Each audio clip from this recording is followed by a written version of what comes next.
बिस्मिल्लाहिर्रहमानिर्रहीम। Dear viewers, अस्सलाम वालेकुम। English with sir Asif ul Hasan YouTube channel में आपको खुशामदीद करते हैं। डियर व्यूअर्स, आज हम नहायत ही अहम वीडियो लेकर आपके सामने हाजिर हुए हैं, जो कि बिल्कुल सिंपल वे में, नहायत ही सिंपल वे में आपके सामने पेश करने की कोशिश करूँगा। तो ये है जी, वीडियो मौजूद है पार्ट्स ऑफ स्पीच पे। पार्ट्स ऑफ स्पीच ऐसी ग्रामर की एक मुश्किल चीज़ है जो हर स्टूडेंट को तंग करती है। तो बिस्मिल्लाह करते हैं जनाब। आपके सामने मैं नहायत ही आसान वे से, नहायत ही सिंपल वे से आपको पढ़ाने की कोशिश करूँगा। तो पार्ट्स ऑफ स्पीच आपके सामने पहले तो ये लिस्ट में मौजूद हैं लिखे हुए। 8 टाइप्स के होते हैं। आज उनको हम डिफ़ाइन करेंगे और एग्जांपल्स देंगे, और उनकी टाइप्स वगैरह इंशाअल्लाह वो बाद में नेक्स्ट वीडियो में डिस्कस करेंगे। इस वीडियो में हम तमाम पार्ट्स ऑफ स्पीच की बात करेंगे, उनकी टाइप्स विद एग्जांपल क्लियर करेंगे। बिल्कुल बेसिक्स और बिगनर्स के लिए भी है, और हर स्टूडेंट के लिए, हर लेवल के, चाहे कोई मैट्रिक में है, इंटर में है, बीए में है, ओपन यूनिवर्सिटी का कोई स्टूडेंट है, कोई कॉम्पिटिटिव एग्ज़ाम है, किसी भी लेवल का स्टूडेंट पार्ट्स ऑफ स्पीच बिल्कुल आसानी से याद कर सकता है।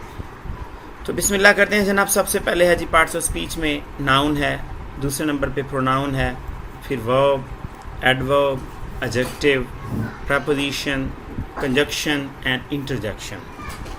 तो सबसे पहले हम बात करते हैं जनाब आपके सामने नाउन की। नाउन की डेफिनेशन है, a noun is a word used for a person, place और अ थिंग। नाउन एक ऐसा लफ्ज़ होता है जो किसी भी पर्सन के लिए, जगह यानी शख्स के लिए, जगह या चीज़ के लिए इस्तेमाल किया जाता है। For example, Asif is teaching you English with the help of laptop in Lahore. मैंने एक ही सेंटेंस लिखा जिसमें मैंने तीनों चीज़ें आपके सामने पेश कर दी। सबसे पहले आसिफ है जनाब। आसिफ एक पर्सन है जो कि पढ़ा रहा है आपको, तो यहाँ पे हाईलाइटेड है जनाब पहले ही। आसिफ जो है ये एक नाउन है, प्रॉपर नाउन। फिर उसके बाद इंग्लिश भी वैसे तो नाउन ही है, याद रखिएगा, किसी भी सब्जेक्ट का नाम है। इसको भी चले मैं हाईलाइट करता हूँ। फिर Asif is teaching you English with the help of laptop. ये एक चीज़ है, एक कोई जैसे मीन्स कोई ज़रिया है जिससे पढ़ा रहा है, एक चीज़ है, थिंग है जिसका नाम है जी लैपटॉप। और प्लेस लाहौर, लाहौर में बैठ के पढ़ा रहा है, तो ये एक प्लेस है। तो किसी भी पर्सन, प्लेस और अ थिंग के लिए जो लफ्ज़ इस्तेमाल किया जाता है नाउन कहलाता है। तो ये सिंपल सा बिल्कुल नाउन की डेफिनेशन थी, एक ही एग्जांपल में मैंने आपको क्लियर की। उसके बाद हम बढ़ते हैं नेक्स्ट, जो कि है जनाब आपके सामने दूसरे नंबर पे pronoun. Pronoun is a word use instead of a noun. Pronoun एक ऐसा वर्ड होता है जो किसी नाउन की जगह पे इस्तेमाल किया जाता है। नाउन की रेपिटेशन से बचने के लिए इस्तेमाल किया जाता है। नाउन को बार बार रिपीट करने से बचने के लिए इस्तेमाल किया जाता है। जैसे आपके सामने है, आसिफ इज़ अ टीचर। यहाँ पे आसिफ नाउन है, एक टीचर है, और बाद में मैंने ही teach you parts of speech, वो आपको पार्ट्स ऑफ स्पीच पढ़ाते हैं। अब यहाँ पे ही जो मैंने यूज़ किया, ये आसिफ के लिए यूज़ किया था। अब Asif is a teacher, Asif teach you parts of speech, अजीब सा लगता है रिपीट करना बार बार नाउन। लिहाजा नाउन को रिपीटिशन से बचाने के लिए जो प्रोनाउन लगा दिया जाता है नाउन के लिए, वो प्रोनाउन कहलाता है। कई टाइप्स हैं जनाब, वो फिर इंशाल्लाह प्रोनाउन के बारे में कम्प्लीटली बाद में डिस्कस करेंगे। फ़िलहाल जस्ट बेसिक्स दे रहा हूँ आपको। इसमें ही भी प्रोनाउन है, और इसके अलावा इसमें यू भी प्रोनाउन था। और नेक्स्ट सेंटेंस है, Anaya is a cute baby. Anaya एक प्यारी सी बच्ची है। अनाया एक नाम है, नाउन है, और बाद में मैंने शी उस अनाया के लिए यूज़ कर दिया। अनाया के लिए she likes to drink milk, वो दूध पीना पसंद करती है। यहाँ पे जो मैंने शी वर्ड यूज़ किया, ये अनाया के लिए था, क्योंकि Anaya is a cute baby, Anaya likes to drink milk. लेकिन अजीब लगता है कि सेंटेंस में बार बार नेम लेना या नाउन को रिपीट करना, लिहाजा प्रोनाउन यूज़ कर लिया जाता है नाउन की रिपीटेशन से बचने के लिए। तो ये था जनाब प्रोनाउन। उसके बाद हम नेक्स्ट एग्जांपल की जाने बढ़ते हैं। आपके सामने है जी तीसरी kind of part of speech है verb. A verb is a word used to express an action और स्टेट। वर्ब एक ऐसा वर्ड होता है जो किसी भी एक्शन या स्टेट को एक्सप्रेस करने के लिए इस्तेमाल किया जाता है। जैसे all the students work hard. यहाँ पे काम, वर्क जो है ये वर्ब है। इस सेंटेंस में तमाम बच्चे सख्त मेहनत करते हैं। जो एक्शन हो रहा है वो काम कराने वाला, काम करने वाला हो रहा है, लिहाजा वर्ब इज़ अ वर्ब। और याद रखिएगा वर्ब की ही फॉर्म्स होती हैं, फर्स्ट बेस फॉर्म या सेकंड फॉर्म या थर्ड फॉर्म या आईएनजी वाली फॉर्म। तो ये वर्ब यहाँ पे वर्ब था। दूसरे सेंटेंस में Anaya is crying for milk now, Anaya is crying चिल्ला रही है, यहाँ पे इज़ भी वैसे वर्ब ही है मगर ये हेल्पिंग वर्ब है और मेन वर्ब इसमें है क्राइंग चिल्लाना, इंग वाली फॉर्म लगी हुई है जनाब। तो ये भी एक एक्शन या स्टेट को जाहिर किया जा रहा है। थर्ड एग्जांपल है ही प्लेड वेरी वेल, वो बहुत अच्छा खेलता है। अब खेलने का काम हो रहा है, इसमें जो एक्शन हो रहा है वो खेलने का हो रहा है, लिहाजा प्लेड यहाँ पे वर्ब था तीसरी एग्जांपल के अंदर। ओके जनाब, नेक्स्ट जानिब हम बढ़ते हैं। आपके सामने है जी चौथा पार्ट ऑफ स्पीच जो है वो एडवर्ब है। An adverb is a word used to add the meaning of a verb और एन एडजेक्टिव और एन अदर एडवर्ब। यानी बेसिकली वर्ब एडवर्ब क्या होता है, जो किसी भी वर्ब के एडजेक्टिव के या किसी और एडवर्ब के मीनिंग के लिए या किसी एडजेक्टिव वर्ब या अनदर एडवर्ब के लिए इस्तेमाल किया जाता है या उनको उनमें कोई और मीनिंग ऐड करने के लिए इस्तेमाल किया जाता है। जैसे ही प्लेड अगर होता तो ही प्लेड वो खेला या वो खेलता था। अब ही प्लेड वेल, वो खेला, कैसा खेला, अच्छा खेला। तो यहाँ पे जो वेल है इस सेंटेंस में ये बेसिकली एक वर्ब के लिए, प्लेड के लिए आया हुआ एक वर्ड है जो कि एडवर्ब कहलाता है। दूसरा सेंटेंस है जी this apple is very sweet. अब यहाँ पे याद रखिएगा बेसिकली यहाँ पे स्वीट जो है एडजेक्टिव है, स्वीट जो है वो एडजेक्टिव है, वो आया एप्पल के लिए, लिंकिंग वर्ब का इस्तेमाल हो रहा है। इज़ यहाँ पे लिंकिंग वर्ब का काम कर रही है और यहाँ पे एप्पल स्वीट है तो स्वीट एडजेक्टिव है। और कितना स्वीट जी, बहुत स्वीट, वेरी, लिहाजा ये स्वीट एडजेक्टिव और ये वेरी जो है ये किसी एडजेक्टिव के लिए आया हुआ है, लिहाजा किसी भी एडजेक्टिव के लिए कोई वर्ड आएगा तो वो भी एडवर्ब कहलाएगा। तो ये वेरी भी एडवर्ब हुआ। ऊपर वाला जो था वो प्लेड वर्ब के लिए आया था, ये एडजेक्टिव के लिए आया हुआ है। और नीचे जो है ही प्लेड वेल, अब वो खूब अच्छा, वो अच्छा खेला, कितना अच्छा, वेरी वेल, बहुत अच्छा। तो ये बेसिकली वेल एक एडवर्ब है और जो वेरी है ये भी एक एडवर्ब है।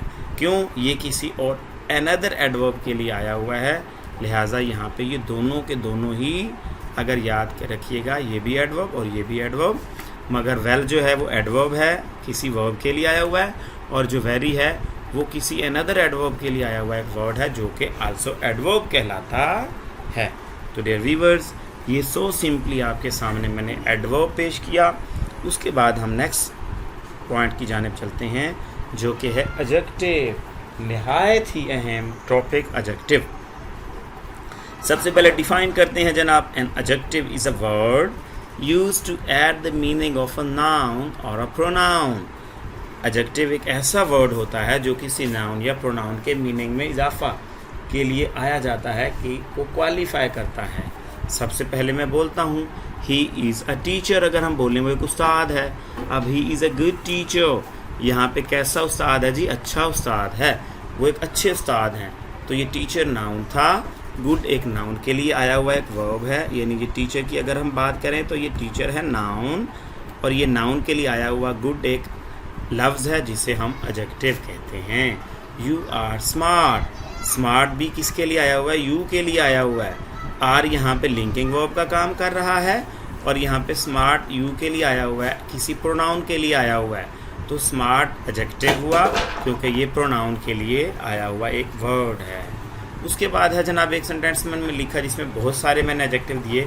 My father gave away all his salary among the poor students and needy people. अब यहाँ पे फादर नाउन है, किसके अबू जी, मेरे अबू, पोजेसिव एडजेक्टिव मैंने माई लगाया, ये भी एडजेक्टिव। उसके बाद all his money, salary, salary noun था और हिज उनकी सैलरी, हिज भी पोजेसिव एडजेक्टिव है। फिर पुअर स्टूडेंट्स, कैसे तलबा जी, गरीब तलबा। पुअर ये एक स्टूडेंट्स के लिए आया हुआ एक वर्ड है जो कि एडजेक्टिव है, और इसी तरह पीपल के लिए आया हुआ नीडी, ये भी एक एडजेक्टिव है। तो इस सेंटेंस में ये सारे माई, हिज, पुअर एंड नीडी, ये ऑल आर एडजेक्टिव्स। तो ये था जनाब आपके सामने एडजेक्टिव। उसके बाद हम चलते हैं नेक्स्ट की जानिब।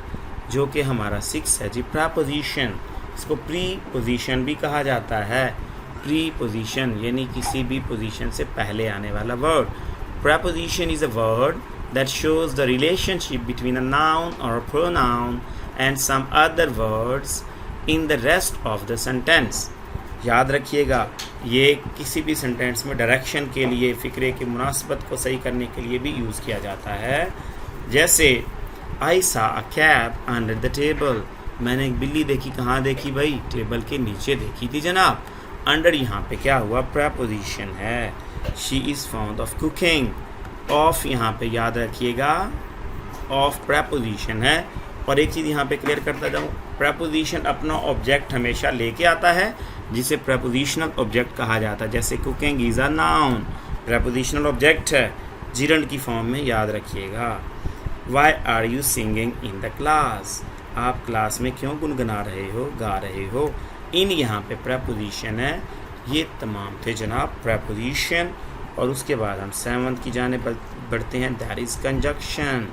कंजक्शन क्या होता है? कंजक्शन इज़ अ वर्ड, एक ऐसा वर्ड होता है जो कि यूज टू ज्वाइन वर्ड्स और सेंटेंसेस, किसी भी एक से ज़ायद वर्ड्स को या सेंटेंसेस को जोड़ने के लिए इस्तेमाल किया जाता है।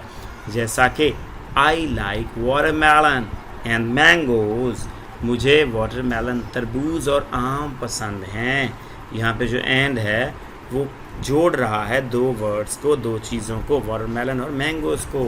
दूसरे सेंटेंस में he is teacher, he is a teacher, ये एक सेंटेंस हो गया। He is a teacher and he teach very well.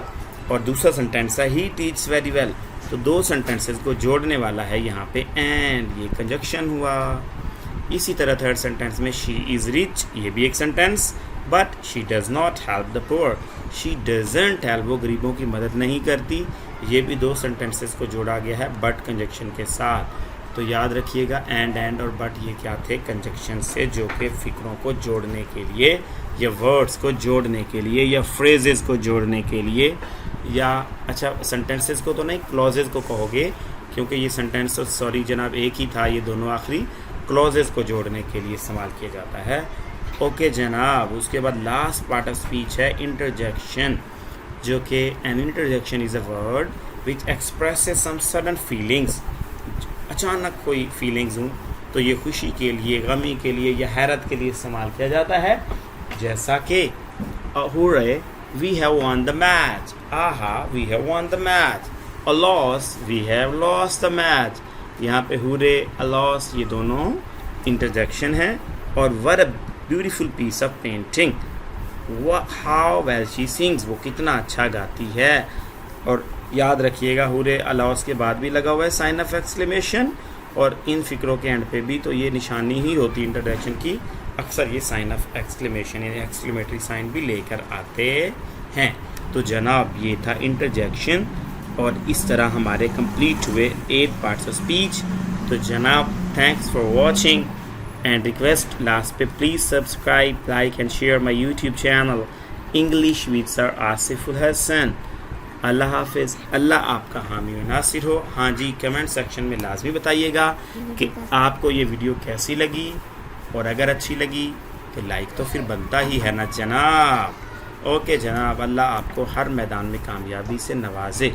याद रखिएगा, 9th के, 10th के, फर्स्ट और सेकंड, किसी भी लेवल के लिए स्टूडेंट्स के लिए ये नहायत ही अहम है जनाब।